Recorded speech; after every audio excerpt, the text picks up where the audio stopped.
নমস্কার বন্ধুরা, welcome to এসটিউনিক sports. বন্ধুরা, এই ভিডিওতে আমরা কথা বলবো ট্রান্সফার নিউজ নিয়ে, যেখানে ইস্ট বেঙ্গলে আসতে চলেছে গেম চেঞ্জার বিদেশি অস্কারের পছন্দের কিন্তু ফরওয়ার্ডকে এবার ইস্ট বেঙ্গল নেওয়ার জন্য কথাবার্তা চালাচ্ছে। সেই প্লেয়ারকে নিয়ে আপডেট দেবো, কার পরিবর্তে এই প্লেয়ার আসতে পারে সেই নিয়ে কথা বলার সাথে সাথে আমাদের জাতীয় দল নিয়েও কথা বলার রয়েছে একটু এই ভিডিওতে।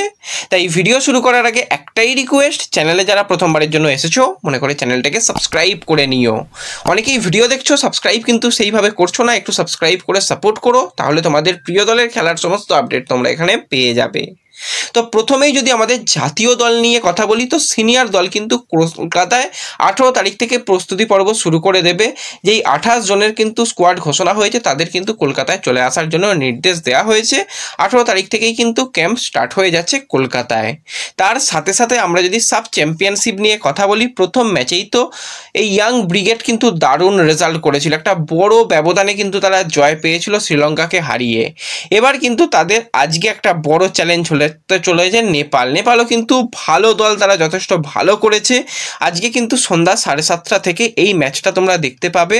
তো ম্যাচ দেখার জন্য কিন্তু অবশ্যই তোমরা চ্যানেল সাবস্ক্রাইব করে রেখো, আর আমাদের সোশ্যাল মিডিয়া পেজগুলোতে জয়েন হয়ে যেও। ভিডিওর ডিসক্রিপশন বক্সে রয়েছে, সেখানে আমরা ফেসবুক পেজ বা টেলিগ্রাম চ্যানেলে খেলা দেখার সমস্ত ব্যবস্থা করে দেব।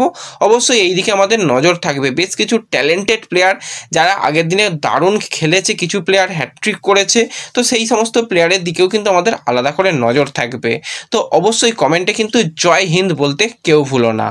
তো এরপরে যদি আমরা সরাসরি এবার ট্রান্সফার নিউজ নিয়ে চলে আসি, প্রথমেই আমরা একটুখানি ইস্টবেঙ্গলের একজন কোচকে নিয়ে কথা বলবো। তোমাদের কিছুদিন আগেই জানিয়েছিলাম কার্লেস কোয়াদ্রাতের আমলে যে সমস্ত কোচিং স্টাফ ছিল তারা কিন্তু বেশিরভাগই বা কেউই হয়তো পরের সিজনে নাও থাকতে পারে। গোলকিপার কোচ হিসাবে জাভিয়ার পিনোলসকে রাখা হয়েছিল, তাকেও কিন্তু ছাঁটাই করা হয়েছে। এবার সেই জায়গাতে কিন্তু ভারতীয় গোলকিপার কোচের সন্ধানে ইস্টবেঙ্গল ছিল, তোমাদের লাস্ট এই আপডেটটাই জানিয়েছিলাম। তো সেক্ষেত্রে যেটা শোনা যাচ্ছে যে 50 বছর বয়সী বাঙালি গোলকিপার কোচ সন্দীপ নন্দীকে কিন্তু চূড়ান্ত করতে চলেছে ইস্টবেঙ্গল। কথাবার্তা অনেক দূরই এগিয়ে গেছে। আইএসএলেও কিন্তু কেরালা ব্লাস্টার্সের হয়ে দীর্ঘদিন তার খেলার অভিজ্ঞতা রয়েছে। ইস্টবেঙ্গলের ঘরের ছেলে বলা যায়, ইস্টবেঙ্গলেও দীর্ঘদিন সে খেলেছে।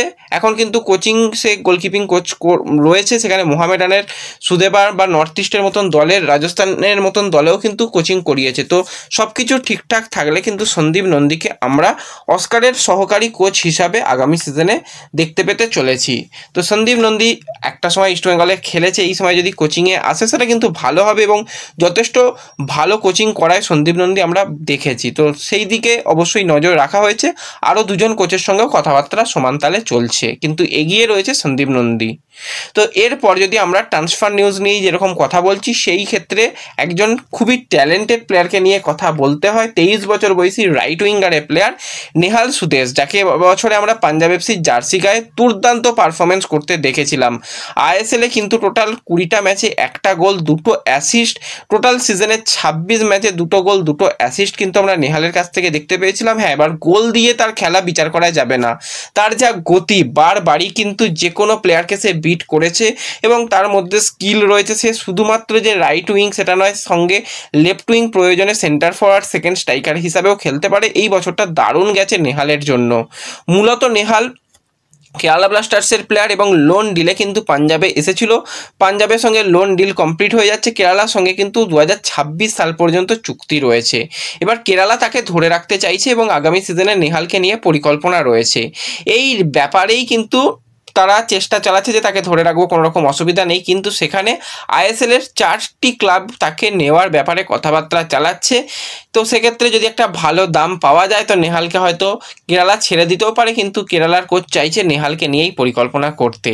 এবং একটা দারুণ ইন্টারেস্টিং ব্যাপার, নেহাল তো কেরালার থেকে পাঞ্জাবে গেছে। এবার পাঞ্জাব আর কেরালার যখন খেলা হয়েছিল, নেহাল কিন্তু সেই ম্যাচে প্লেয়ার অফ দ্য ম্যাচ হয়েছিল কেরালার বিরুদ্ধে। তো দারুণ কিন্তু পারফরমেন্স এবছরে আমরা নেহালের কাছ থেকে দেখেছি। তো এরপর যদি আমরা সরাসরি ইস্টবেঙ্গলের একটু বিদেশিদের নিয়ে কথা বলি, ইস্টবেঙ্গল কিন্তু এবার জোর কদমে বিদেশিদের দিকে কিন্তু বেশ কথাবার্তা এগোচ্ছে। 2জন বিদেশি প্লেয়ার তো চূড়ান্ত হয়ে গেছে, এখনও কিন্তু প্রায় 3জন বিদেশি প্লেয়ার বা 4জন বিদেশি প্লেয়ার চূড়ান্ত হওয়ার পথে রয়েছে।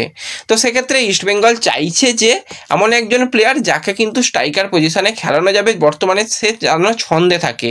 তো সেই ক্ষেত্রেই কিন্তু ইস্টবেঙ্গল এই মুহূর্তে কথাবার্তা চালাচ্ছে 29 বছর বয়সী Brazilian centre forward player Gustavo হেনরিকুয়ের সঙ্গে। তো আমরা যদি গুস্তাভোর কথা বলি, বর্তমানে কিন্তু সে একটা ক্লাবের সঙ্গে যুক্ত রয়েছে, ইরাকের ফার্স্ট টায়ার লিগের ক্লাব জুকো এফসির সঙ্গে যুক্ত রয়েছে। তো এই ক্লাবের হয়ে কিন্তু এই সিজনে পারফরমেন্স কিন্তু তার খুবই ভালো রয়েছে।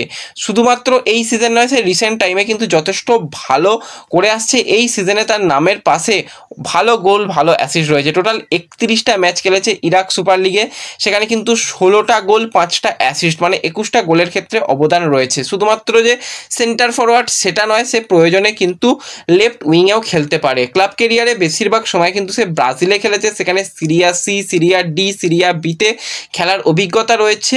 199টা ক্লাব কেরিয়ারের ম্যাচে কিন্তু 55টা গোল এবং 11টা অ্যাসিস্ট রয়েছে এই প্লেয়ারের। এবার এই প্লেয়ারের দিকে নজর রেখেছে, হ্যাঁ এই প্লেয়ারই যে ফাইনাল প্লেয়ার হবে ইস্টবেঙ্গলের জন্য সেরকমটা ব্যাপার নয়, কারণ ইস্টবেঙ্গলের ক্ষেত্রে ডিমিট্রিয়স ডিয়ামান্টাকসকে ছাড়তে গেলে একটা ভালো আর্থিক ক্ষতিপূরণ দিতে হবে। তো শেষ মুহূর্ত পর্যন্ত যদি ডিমিকে ছাড়া যায়, তো সেক্ষেত্রে সেই জায়গায় পরিবর্তক প্লেয়ার হিসাবে কিন্তু প্লেয়ার সন্ধানে রয়েছে। এবার দেখো, ডিমি পরিসংখ্যান কিন্তু এই গুস্তাভোর থেকে অনেক অংশে বেটার। ডিমি কিন্তু বুন্দেসা লিগে সেখানে দীর্ঘদিন খেলার অভিজ্ঞতা রয়েছে, 108টা মতন ম্যাচ খেলেছে, আইএসএলে সে গোল্ডেন বুট জিতেছে। হ্যাঁ, লাস্ট ইয়ারটা তার জন্য ভালো মোটেই যায়নি, এবং এর আগেও আমরা দেখেছিলাম কেরালাতে প্রথম বছর যখন ডিমি এসেছিল তখন কিন্তু প্রচুর যে গোল করেছিল সেটা নয়, 10টা গোল 2টো অ্যাসিস্ট মতন করেছিল। টোটাল সিজনে 12-13টা গোলের ক্ষেত্রে অবদান ছিল। তার পরের সিজনে কিন্তু 18টা গোলের ক্ষেত্রে অবদান ছিল ডিমির। তো সেটা ইস্টবেঙ্গল ম্যানেজমেন্টও ভাবনা চিন্তার মধ্যে রাখছে, এবং কালকে মিটিংয়ের পর ইমামির কর্তারাও যেটা জানিয়েছে যে ডিমি নিজের পারফরমেন্সে নিজে খুশি নয়, সে চাইছে পরের সিজনে নিজে কামব্যাক করতে। এবার তাকে যদি একান্তই ছাড়তে হয় তাহলে অনেক কিছু সমস্যার ব্যাপার রয়েছে। কোচ তো চাইছে না, এবার কোচ যে প্লেয়ারকে চাইছে না তাকে রেখে খুব একটা আখেরে লাভ হবে বলে তো মনে হয় না। তো দেখা যাক কি হয় না হয়, সেই দিকে আমাদের নজর থাকবে। কিন্তু গুস্তাভোর থেকেও মনে হয় আরও ভালো কোয়ালিটির প্লেয়ার ইস্টবেঙ্গল নিয়ে আসতে পারে। গুস্তাভোর বর্তমানে মার্কেট ভ্যালু কিন্তু রয়েছে 4 কোটি টাকা। হ্যাঁ, তার স্যালারি অতটা হাই হবে না। ইরাকের যদি আমরা লিগের কথা বলি, তো এই ইরাক সুপার লিগে কিন্তু তার ক্লাবের হয়েছে ভালো করেছে, নিঃসন্দেহে সে ভালো করেছে, বর্তমানে ছন্দে রয়েছে। হ্যাঁ, ইরাক সুপার লিগ সেটাও কিন্তু একটা আমাদের আইএসএলের থেকে অনেক বড় লিগ, কিন্তু তারপরও বলবো যে যদি পারে তো আরেকটু বেটার কোনো যদি মানে লিগ থেকে বা বেটার কোনো প্লেয়ারকে পাওয়া যায় সেটা ভালো হবে। এই ক্লাবটা তাদের লিগে মোটামুটি 4 নম্বর পজিশনে শেষ করেছে, ওভারঅল ঠিকঠাক রয়েছে, কিন্তু আরও ভালো মানের প্লেয়ার কিন্তু ইস্টবেঙ্গল আনতে পারে, এটুকু আমার মনে হয়।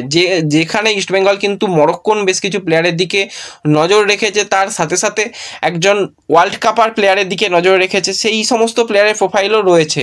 আর যেরকমটা আজকে খবর পাওয়া যাচ্ছে, শুধুমাত্র যে এই গুস্তাভো সেটা নয়, এর সাথে সাথে আরও 3জন প্লেয়ার, মানে সেন্টার ফরওয়ার্ড লাইনের আরও 3জন প্লেয়ারের সঙ্গেও কথাবার্তা চালাচ্ছে ম্যানেজমেন্ট। তো দেখা যাক সব কিছু ঠিকঠাক হলে কোন প্লেয়ার সিগনেচার হয় সেগুলো পরবর্তী সময় তোমাদের অবশ্যই জানিয়ে দেবো। তো সমস্ত লেটেস্ট আপডেট পাওয়ার জন্য চ্যানেল সাবস্ক্রাইব করে রেখো, আর এই আপডেটগুলো পেয়ে তোমরা খুশি হলে তোমাদের বন্ধুদের সঙ্গে একটু শেয়ার করে দিও। তো দেখা হবে পরবর্তী ভিডিওতে, ধন্যবাদ।